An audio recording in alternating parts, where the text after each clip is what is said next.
I want to talk about taking an off-season break. So this is something that I've touched on in previous videos, but I think it's really important and it bears repeating. So I raced Ironman Chattanooga a little more than 3 weeks ago.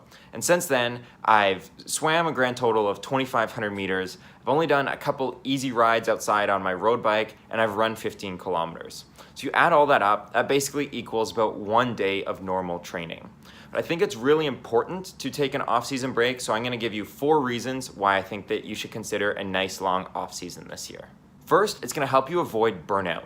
Coming off of a really strong triathlon season in 2017, I only took a 2-week off season and I wanted to get right back at it to have a bigger and better 2018. Now my coach Frank, who wasn't even my coach at the time, had warned me that I was going too hard too early in the season and that I was risking burnout, but me being young and hard-headed, I thought that I was gonna be fine. Well, sure enough, Frank was right, because by the time the summer rolled around and I had to do the really big, long Ironman type training workouts, found that I was either shortening them or making them easier because I just didn't have the energy. Second, it's an opportunity to focus on some things you just haven't had the time for with triathlon training.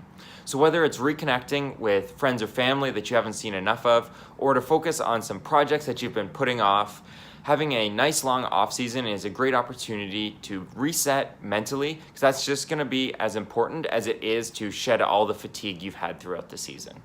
Third, it's an opportunity to do some types of exercise that you wouldn't typically do. So for me, over the past week, I've started doing some boot camp type classes. So these are really great because it's reintroducing strength work, something that I find that I neglect during triathlon season. And it's a really great opportunity for me to work on some of those stabilizer muscles, so muscles that you don't always get during your typical triathlon training, but you find can really burn out towards the end of a long race like an Ironman.